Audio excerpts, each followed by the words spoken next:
Star Trek, the original series, is very much interested in exploring war and the roots of conflict. So our thesis is that there are three warring crowds. The Federation, which includes Earth and the Vulcans, the swarthy Klingons, and the cunning, warlike Romulans. There are other crowds in Star Trek TOS, but these warring crowds exist in the narrative to specifically represent, in a very broad way, the emotions and motivating forces driving nation-states. Balance of Terror sees the introduction of these warlike people who are phylogenetically Vulcans, but with an ontogeny that is dramatically different. The Romulans make their vessel look like a fearsome and beautiful bird of prey, which makes me think of indigenous people, American Indians or something like that. However, I'm also reminded that the symbol of the United States is a bird of prey, and not really so different looking from this one. So I think it speaks to a hidden or subterranean connection.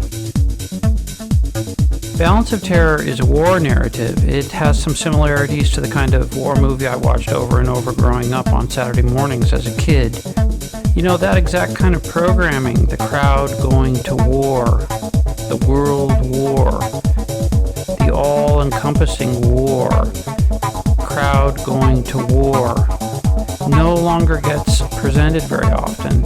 You don't see those movies. But Balance of Terror reminds me of Run Silent, Run Deep, which was a 1958 movie about submariners locked in an underwater mortal contest with the Japanese. Run Silent, Run Deep is very similar in feel to a classic hard science fiction story. It is quite technological about killing, and periscope work and torpedo targeting is supposed to be fairly realistic, according to Wikipedia. The Japanese are depicted as the hated enemy. They must be destroyed at all costs. The enemy is presented in a distant, periscope, sniper-style kind of way. We never see their humanity. By contrast, Spock is able to tap into the Romulan bridge and show a view of them, which helps humanize them even further. In the end, even the Romulan commander says how much he would like to be friends with Kirk. In a different reality, I could have called you friend. This is a very different outcome from Run Silent, Run Deep, which was made about 10 years previous to this story.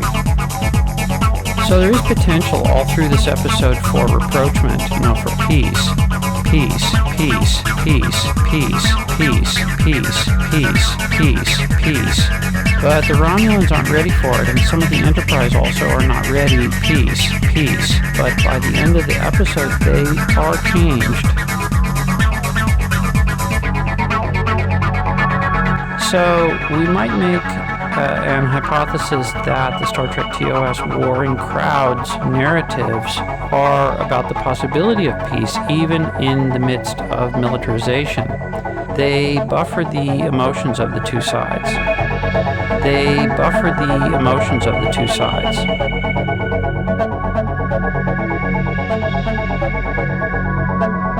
The second warring crowd I want to talk about are the Klingons, and we see them in several episodes, including the one about the Tribbles, but I'm going to talk about two episodes in particular that are very instructive, Errand of Mercy and Day of the Dove. In Errand of Mercy, there is a war brewing with the Klingons, and Organia is the only Class M planet centrally located in the disputed area, perfect for use as a base by either side. Kirk is to use the Enterprise to prevent the Klingons from setting up that base. That's his mission. It's a military mission. He's not exploring. he's now in the military. So he talks about it with Spock, and Spock explains that the people are gentle and peaceful, and primitive villager level of technology. And then Kirk, and he explicitly mentions the Armenian genocide in relation to those people. So there's a prelude of concern, even in the first scene. As the narrative unfolds, we see the Klingons in the person of Korg are warlike, bloodthirsty, ruthless, and determined to win. And that warring crowd mentality soon infects Kirk as well. There are indications that Kirk and Korg are similar, and by extension that the people of the Federation and of the Klingon Empire also have their similarities. The Organians, on the other hand, are not like them. They're not like us, not at all. They're peaceful. And this is the repeated message of the story. They do not want Kirk's help in fighting the Klingon invasion. In fact, they perplex Kirk and vex him through their smiling passivity.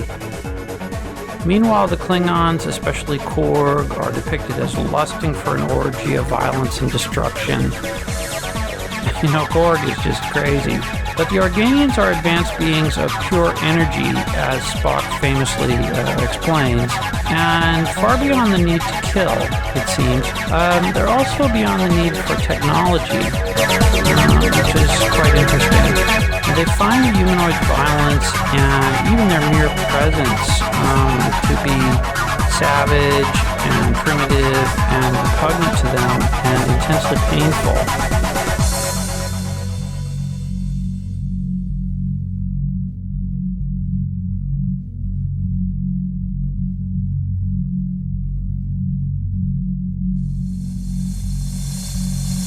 The Organians also reluctantly intervene in the conflict between the humans and the Klingons and solve it by implementing peace through fairly dramatic measures, much to the discomfiture of Kirk and the Klingons.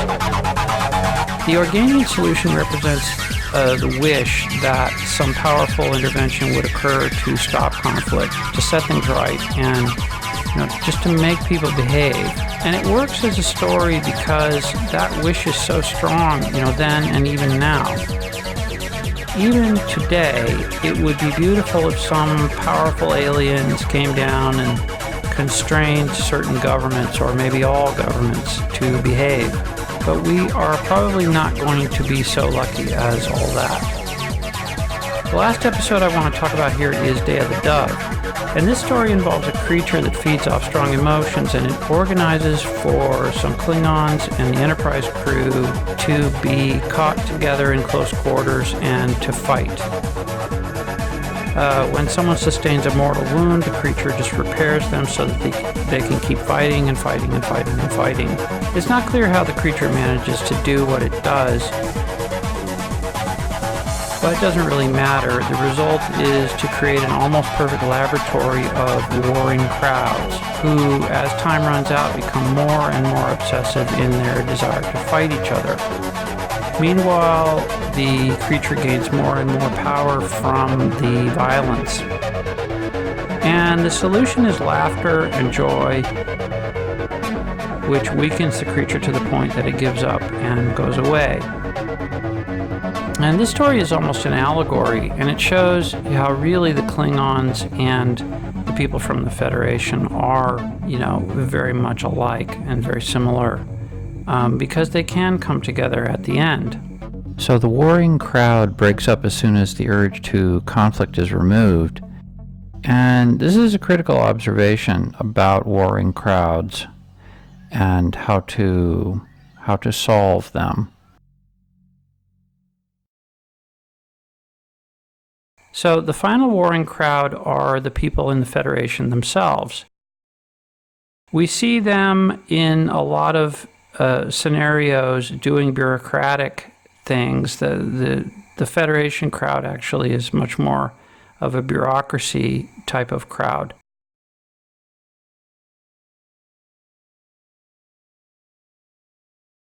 Bureaucracy appears many times in Star Trek, and always in a negative light. It's an irritating, life-sapping impediment that we learn to just power through, in Star Trek and in life. And this is precisely what environmentalists face all the time. People who appear to be too stupid to understand the danger But in reality, these people simply lack the environmental transformations, which the story signals, which would allow them to feel and experience the same risk from environmental degradation that we feel.